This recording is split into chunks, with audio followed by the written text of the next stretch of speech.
때가 오니 날 새롭게 하시고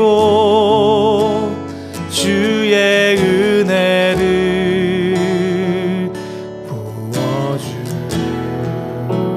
부어주소서.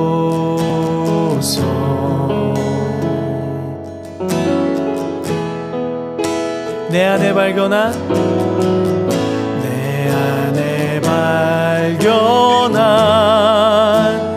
나의 연약함 모두 벗어지리라.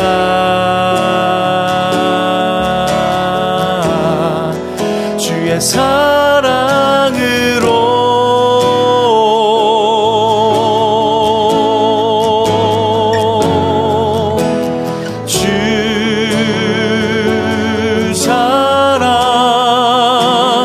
나를 붙드시고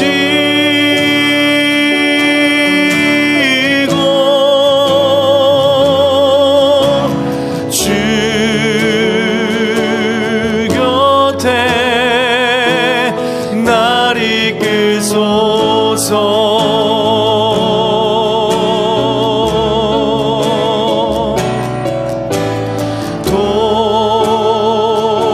독수리 날개쳐 올라가듯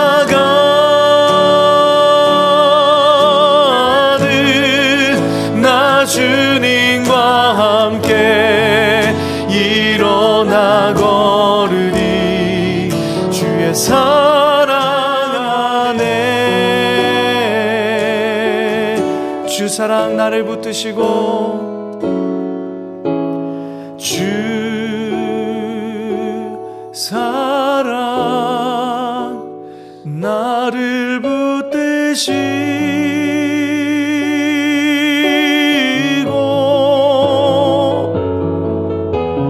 주 곁에 날 이끌소서.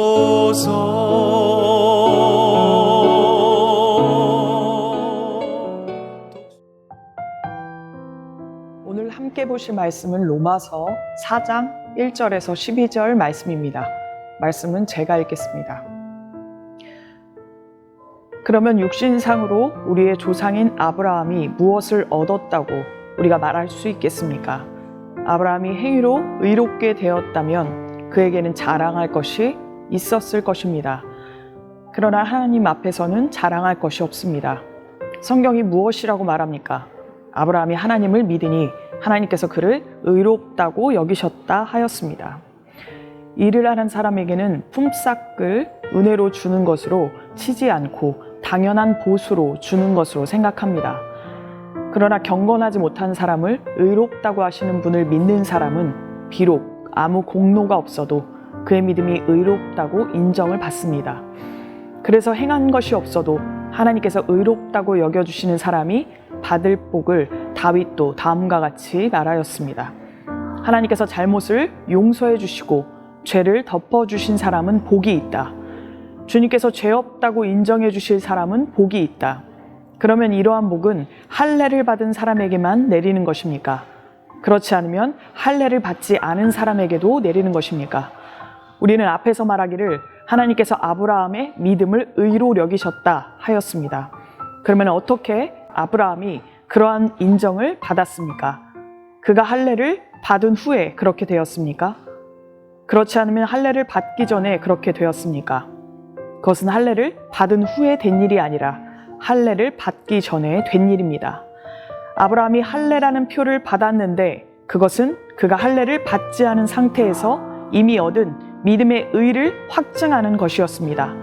그래서 그는 할례를 받지 않고도 믿는 모든 사람의 조상이 되었으니 이것은 할례를 받지 않은 사람들도 의롭다는 인정을 받게 하려는 것이었습니다. 또 그는 할례를 받은 사람의 조상이 되기도 하였습니다.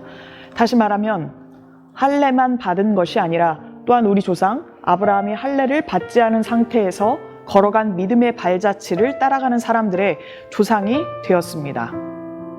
아멘.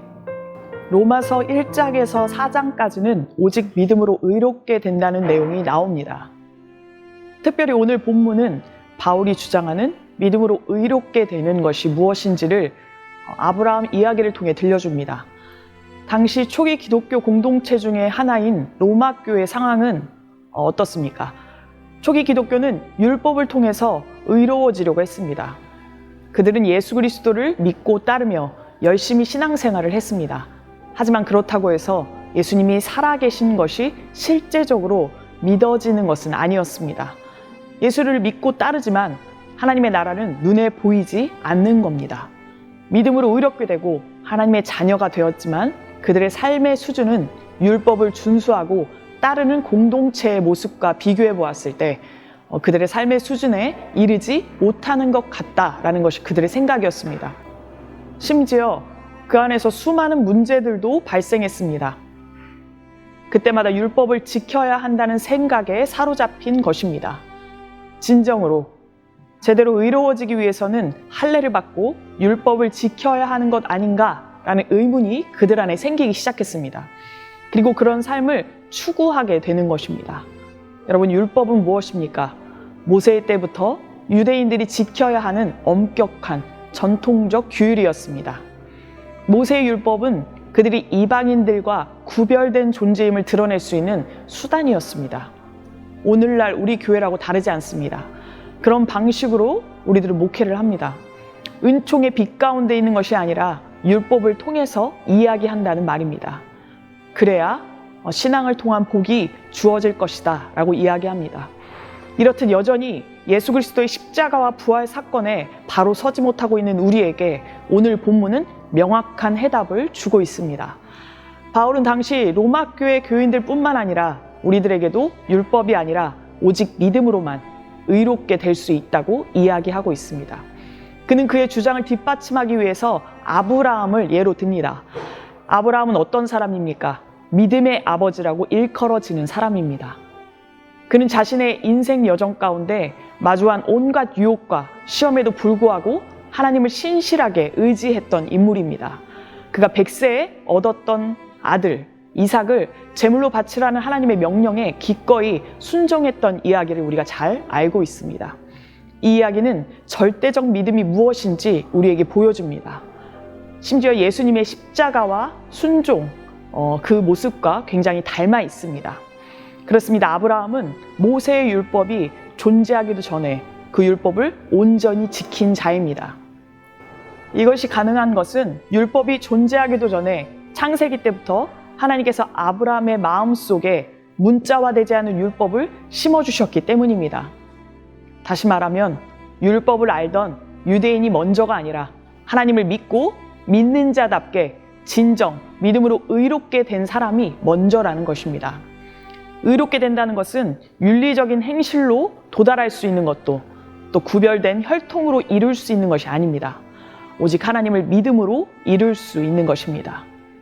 유대인이나 이방인이나 차별 없이 주어지는 믿음에 의한 의, 바울은 이것을 이야기하고 싶었던 것입니다. 본문 4장 4절에서 5절입니다. 제가 읽어드리겠습니다. 일을 하는 사람에게는 품삯을 은혜로 주는 것으로 치지 않고 당연한 보수로 주는 것으로 생각합니다.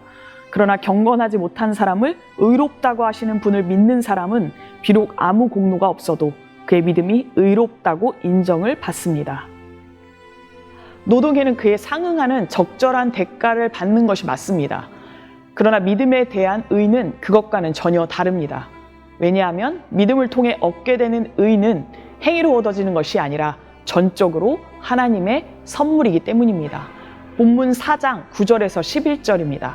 본문 9절 하반부부터 보겠습니다. 우리는 앞에서 말하기를 하나님께서 아브라함의 믿음을 의로 여기셨다 하였습니다. 그러면 어떻게 아브라함이 그러한 인정을 받았습니까? 그가 할례를 받은 후에 그렇게 되었습니까? 그렇지 않으면 할례를 받기 전에 그렇게 되었습니까? 그것은 할례를 받은 후에 된 일이 아니라 할례를 받기 전에 된 일입니다. 아브라함이 할례라는 표를 받았는데 그것은 그가 할례를 받지 않는 상태에서 이미 얻은 믿음의 의를 확증하는 것이었습니다. 그래서 그는 할례를 받지 않고도 믿는 모든 사람의 조상이 되었으니 이것은 할례를 받지 않은 사람들도 의롭다는 인정을 받게 하려는 것이었습니다. 할례가 믿음으로 의롭게 되기 이전이나 이후나 하는 논쟁이 바로 이것입니다. 믿음으로 의롭게 되는 것이 할례를 받기 전에 이루어진 것이냐, 받은 후에 이루어진 것이냐. 아브라함이 믿음으로 의롭게 된 것이 할례를 받기 전입니까? 아니면 후입니까? 그렇습니다. 오늘 본문 말씀은 이렇게 이야기합니다. 할례는 이미 믿음으로 의롭게 된 아브라함이 하나님께 보인 반응입니다. 믿음으로 얻은 의로움을 아브라함이 하나님께 보여드린 것입니다. 그런데 우리는 마냥 그렇구나라고 쉽게 받아들여지지만은 않습니다. 머릿속은 여러 가지 꼬리에 꼬리를 무는 의문들로 가득 차 있습니다. 그러면 행함 없이 믿기만 하면 되는 것인가? 도대체 그렇다면 예수님을 믿는다는 말은 무슨 말인가? 예수가 그리스도 되심을 믿는 것이 왜 구원인가? 예수 그리스도를 믿는다는 것은 예수 그리스도의 십자가와 부활 사건, 죽음을 받아들이고 그의 부활 생명에 우리가 거하는 것입니다. 부활 생명에 거하는 것은 예수 그리스도의 십자가와 부활 사건에 우리의 삶을 일치시키는 것을 말합니다.